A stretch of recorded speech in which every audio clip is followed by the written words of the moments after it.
Lady Datal, MMA Connect TV, standing backstage at the National Basketball Arena in Tala at Assassin Boxing's Rise Again with a victorious, the youngest professional boxer to come out of Ireland, Mr. James Power.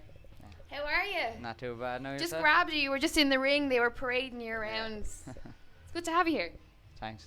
No, Assassin have been good to me. Yeah. Yeah, they've been treating me well. So you just seen it there. Yeah. That's good. So they brought you out and they gave you a little speech. You know, the MC, like, obviously to come out of the crowd, like, there's a lot of young kids. There's a lot of young boxers in the crowd, and obviously at 17.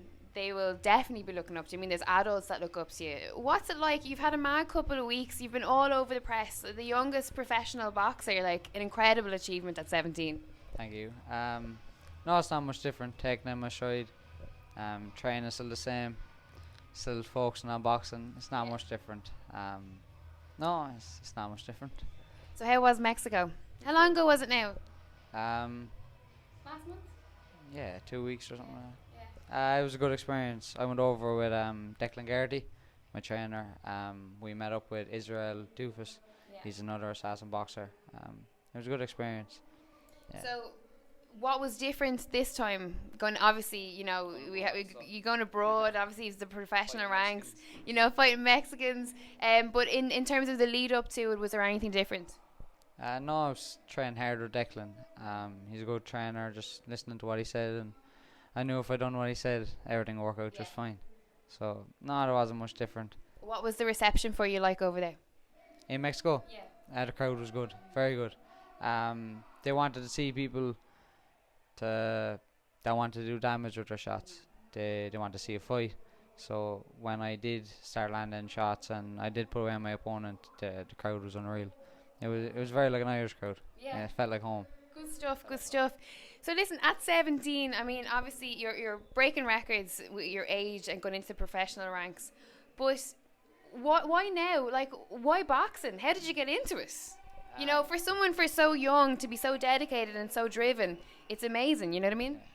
Boxing was always in the family. I started off with my uncle, Tom Power. He brought me into boxing. I started off in Macroom Boxing Club. That closed down after a while, and I moved to Fort Organs. But it was always something I'd done, and it was a lot easier because my family were involved. My uncle was obviously my coach, so he drove me to training and back. My mother has been supportive since day one, so it was in the bloodline. And do you think it makes a difference that you have a supportive family, especially your mom? You know. Yeah, definitely. I wouldn't be able to do the sport without her. She's done a lot for me, and she will continue to do a lot for me, and it helps knowing that she's in my corner. When you said at home, or did you say at home, you know, I'm thinking about going pro, I want this to be my career, what was the conversation that you had, and what was everyone's response? Well, I've been saying I was going pro since I was about 9 years old, so they knew it was coming. Yeah. Maybe not this early. They always thought I'd wait until I was 18, but when this chance came up, I thought it was different, and I said it'd be worth trying. Amazing. I read an interview with Gavin Casey, I think it was. I think he put out a tweet actually when he was about to interview you, and you had said something. You made the tweet about, you know, you were like, could we do it at 5 p.m. because I have school, you know? And it was so funny, and it was such an eye-opener to your age and, you know, like the kind of velocity of what you've sort of taken on. At any stage in this entire process, have you sat back and gone, damn it, I'm 17, I'm doing something here that, like, not many people do? Well, I always try and do things different. Yeah. But no, I like to keep positive, take things in my stride, and take them as they come. Amazing. Do we know what's next for you? Mexico again. Lovely. You're gonna have to get a Mexican passport. After Mexico and after I turn 18, I'd love to get a fight in Cork. Yeah. I'd like to try Neptune. I might have to try and get Martin Horgan's help on that one. Jesus, he would show up anywhere, Martin Horgan. No, I'd love to get a fight in Neptune. Obviously, we had Spike O'Sullivan here this evening as well. You know, be good, little co-headliner there. Or Noel Murphy. Yeah, absolutely. Yeah, he'd sell out. Vladimir Bluski, he'd love to get on it. There's a lot of talent in Cork. I can see a Cork bill being very exciting. Yeah, absolutely. Speaking of Martin Horgan, you know he's got a show this weekend. Are you going? Yeah, fun. Ringside. Ringside, you're a proper celebrity now. Look at you. Hands on MMA Connect TV. What can I say? No, you make it. But listen, before I let you go, obviously you want to see the fights.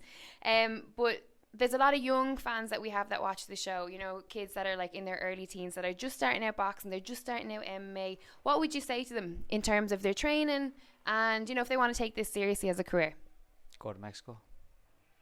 Don't say that now. Aer Lingus will be delighted. No, seriously, get a good team around you, good supportive, loyal people that you can trust, and you can't go wrong. Brilliant. Good advice. Good advice not only for boxing but for life as well. Well, listen, it was a pleasure to talk to you. Thank you very much for taking the time. James Parr for MMA Connect TV. Whoa.